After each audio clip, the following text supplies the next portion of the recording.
నమస్కరిస్తూ సభాధ్యక్షులు సోదరులు రమేష్ గారికి, అదేవిధంగా పెద్దలు డాక్టర్ సుబ్బారావు గారికి, ఎస్పి నగేష్ బాబు గారికి, సోదరులు పాతూరు నాగభూషణం గారికి, సిటిజన్స్ ఫోర్స్ సంస్థ మాధ్యమంగా సమాజానికి సేవలు అందిస్తున్నటువంటి పెద్దలందరికీ, అదేవిధంగా వేదిక ముందున్నటువంటి సోదరిమణులకి, పాత్రికేయ మిత్రులకి, ప్రతి ఒక్కరికి ముందుగా పేరు పేరున నా నమస్కారాలు తెలియజేస్తూ, ఒక చక్కటి కార్యక్రమంలో పాల్గొనేటువంటి అవకాశం నాకు అందించినటువంటి నేపథ్యంలో ప్రతి ఒక్కరికి పేరు పేరున నా ధన్యవాదాలు కూడా నేను తెలియజేస్తున్నాను.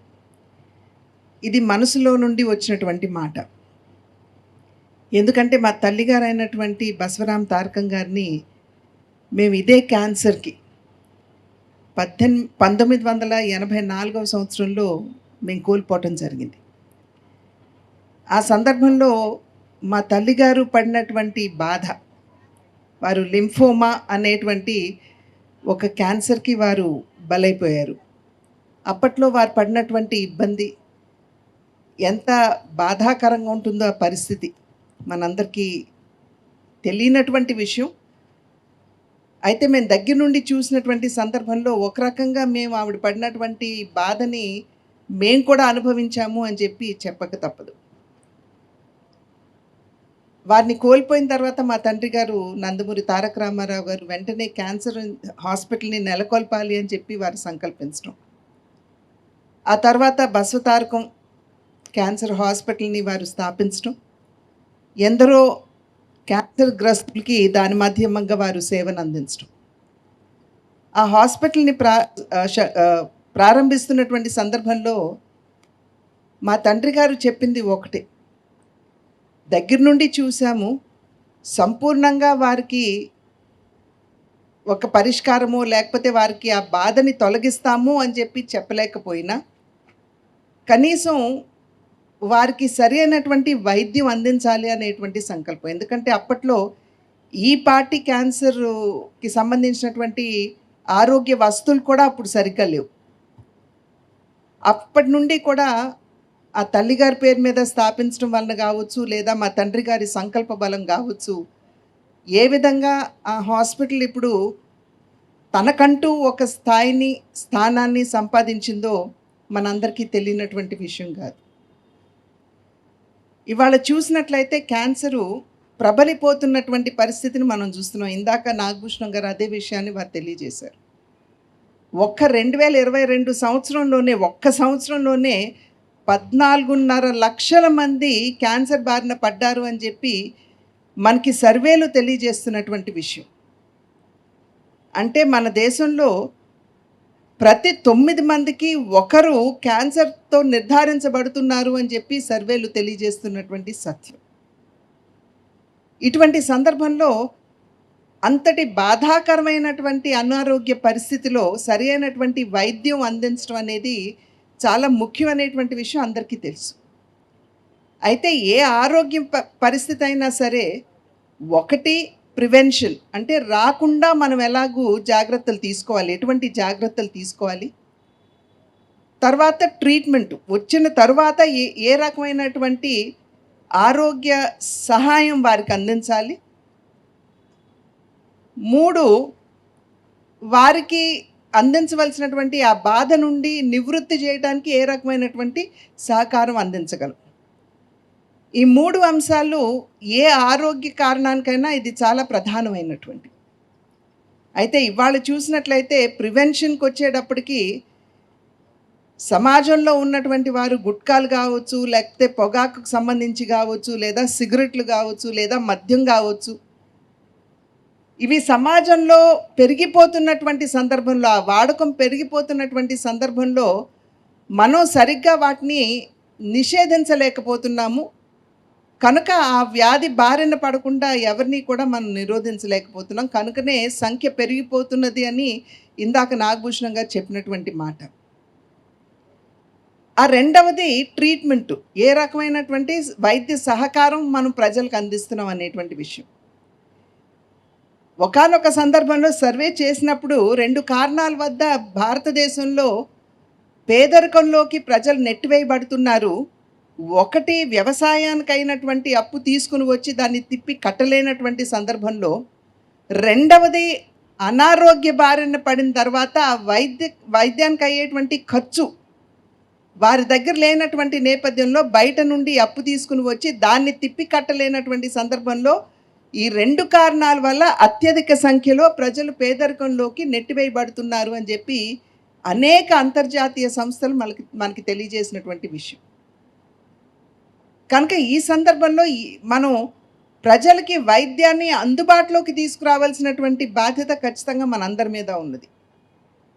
ప్రభుత్వాలు అనేక కార్యక్రమాలు చేయొచ్చు.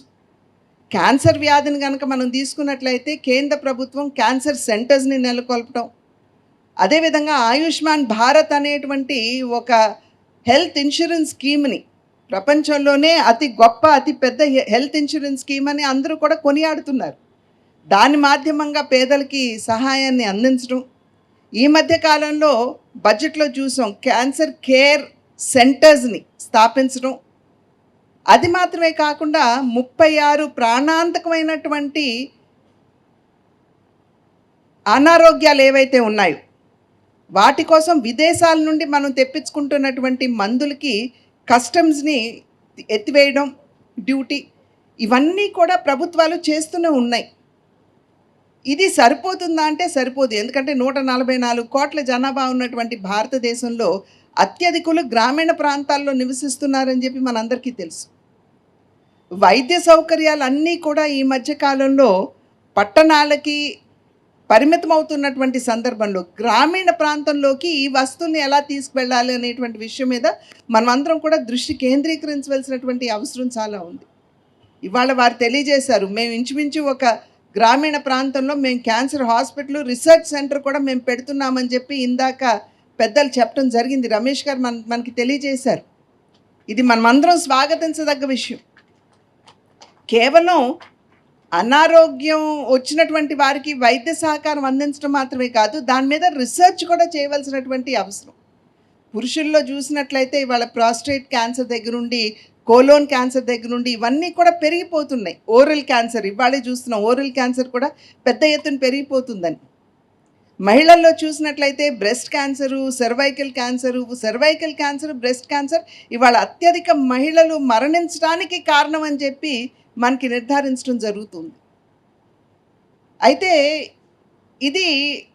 దీని పట్ల అవగాహన మనం ఎలా పెంపొందించగలం, ప్రివెంట్ చేయాలి అని అంటే మనం ప్రజల్లోకి విషయాలు తీసుకుని వెళ్ళడం, లేదా గ్రామీణ ప్రాంతాల్లోకి ఏదైనా మెడికల్ బ్యాచెస్ని పంపించి అక్కడ స్క్రీనింగ్ చేయించడం. సాధారణంగా క్యాన్సర్ చాలా వరకు చివరి స్టేజీల్లోనే మనం కనుగొంటాం. ఎందుకంటే మొట్టమొదటి స్టేజెస్లో ఎక్కడా కూడా స్క్రీనింగ్ సరిగ్గా జరగనటువంటి సందర్భంలో ఎవరికి కూడా అర్థం కాదు ఎప్పుడు వస్తుంది. ఇప్పుడు ప్యాప్స్మియర్ అనేది చేసినట్లయితే మనకి సర్వైకల్ క్యాన్సర్ తెలిసిపోతుంది. కానీ ఎంతమంది మహిళలు గ్రామీణ ప్రాంతాల్లో చేయించుకుంటున్నారు? ఒక వయసు వచ్చిన తర్వాత ప్రతి సంవత్సరం కూడా ఈ వైద్య పరీక్షలు అన్నవి మనం చేయించుకోవాల్సినటువంటి ఆవశ్యకత ఉన్నది అనేటువంటి విషయం మనకి ముందు ప్రజల్లో అవగాహన తీసుకురావాల్సినటువంటి బాధ్యత చాలా ఉంది. కనుక ఈ పట్టణ గ్రామీణ ప్రాంతాల మధ్య ఉన్నటువంటి ఆ దూరం ఏదైతే ఉందో దాన్ని భర్తీ చేస్తూ ఇవాళ కేవలం పట్టణ ప్రాంతాల్లో కాదు, ఈ వైద్య సౌకర్యాలన్నింటినీ కూడా మనం గ్రామీణ ప్రాంతాలకు కూడా తీసుకువెళ్ళవలసినటువంటి ఆ బాధ్యత సిటిజన్స్ ఫోర్స్ వాళ్ళు తీసుకున్నటువంటి సందర్భంలో వారిని హృదయపూర్వకంగా నేను అభినందిస్తున్నాను. అదేవిధంగా క్యాన్సరు కేవలం ప్రివెన్షను, ట్రీట్మెంట్ కాదండి. ఆ తర్వాత పాలియేటివ్ కేర్ అనేది అంటే ఆ బాధని తట్టుకోవడం చాలా చాలా కష్టం. కనుక ఆ బాధలో, ఆ ఇబ్బందిలో, ఆ నొప్పిలో ఉన్నటువంటి ఆ పేషెంట్కి కనుక మనం కొంతైనా సరే ఆ బాధని మనం తగ్గించగలిగితే, ఆ నొప్పిని తగ్గించగలిగితే మనం ఆ పేషెంట్కి చాలా చాలా సేవ చేసినట్టు. మా తల్లిగారు నేను స్వయంగా చూశాను. కనుక ఆ పాలియేటివ్ కేర్ ఏదైతే ఉందో దాని మీద ఇప్పుడు చాలా చాలా రీసెర్చ్ జరగవలసినటువంటి అవసరం కూడా చాలా ఉంది. ఇప్పటికే చాలా జరిగింది. ముందుకు పాలియేటివ్ కేర్ తీసుకుని వచ్చారు. కానీ మరింత రీసెర్చ్ జరగవలసినటువంటి అవసరం కూడా దీంట్లో ఉంది. కనుకనే కేంద్ర ప్రభుత్వం క్యాన్సర్ కేర్ సెంటర్స్ అని ప్రతి జిల్లాలో ఒక సెంటర్‌ని స్థాపించాలి అని చెప్పి కేంద్ర ప్రభుత్వం నిర్ణయం తీసుకోవడం జరిగింది. మన బడ్జెట్‌లో కూడా చెప్పారు. దీని మాధ్యమంగా ఏంటంటే కుటుంబ సభ్యులు వెళ్ళి అక్కడ ఉండటం కావచ్చు, లేకపోతే క్యాన్సర్ గ్రస్తులు ఎవరైతే ఉన్నారో వారికి ఆ నొప్పి తగ్గించడానికి వారు అక్కడికి వెళ్ళి ఉన్నప్పుడు వారికి ఆ సౌకర్యాన్ని అందించడం కావచ్చు. ఇవన్నీ కూడా ఆ క్యాన్సర్ కేర్ సెంటర్స్‌లో మనం తీసుకునేటువంటి జాగ్రత్తలు. కనుక ఇవాళ ఈ క్యాన్సర్ మహమ్మారి పెరిగిపోయినటువంటి సందర్భంలో ఇందాక వారు చెప్పారు కరోనా వచ్చిన దగ్గర నుండి హార్ట్ అటాక్ ఒకటి, లేదా క్యాన్సరు, మూడవది కిడ్నీ. ఇవి చాలా చాలా ఎక్కువగా మనం సమాజంలో చూస్తున్నప్పుడు ఖచ్చితంగా మనం మంచి మెరుగైనటువంటి సహకారం, వైద్య సహకారం ప్రజలకి అందివ్వాల్సినటువంటి సందర్భంలో సిటిజన్స్ ఫోర్స్ వాళ్ళు ముందుకు వచ్చి వారు ఒక సామాజిక స్పృహతోటి, సామాజిక బాధ్యతగా వారు ఇవాళ ఈ క్యాన్సర్ రీసెర్చ్ సెంటర్ ప్లస్ హాస్పిటల్ని స్థాపించడానికి ముందుకొచ్చినటువంటి సందర్భంలో వారిని నేను అభినందిస్తున్నాను. ఇందాక అనుకున్నాం ప్రభుత్వాలు చాలా చేస్తాయి, కానీ ప్రభుత్వాలకి ప్రతి మారుమూల ప్రాంతానికి వెళ్ళేటువంటి సామర్థ్యం ఉండదు.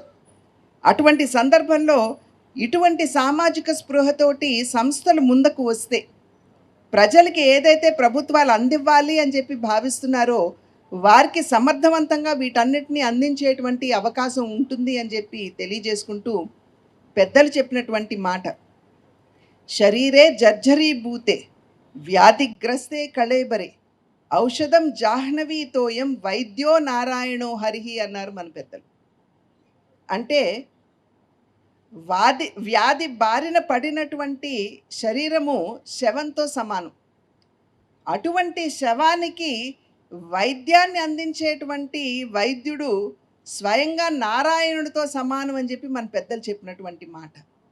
ఇక్కడ ఉన్నారు చాలామంది వైద్యులు, వారు ఆ స్పృహతోటి ముందుకొచ్చి ఈ మంచి కార్యక్రమం చేస్తున్నటువంటి సందర్భంలో వారందరికీ వైద్యో నారాయణో హరిహి అంటూ శిరస్సు వంచి నమస్కరిస్తూ నాకు ఈ అవకాశాన్ని ఇచ్చిన పెద్దలందరికీ పేరు పేరున ధన్యవాదాలు తెలియజేసుకుంటూ సెలవు తీసుకుంటున్నాను. జై హింద్.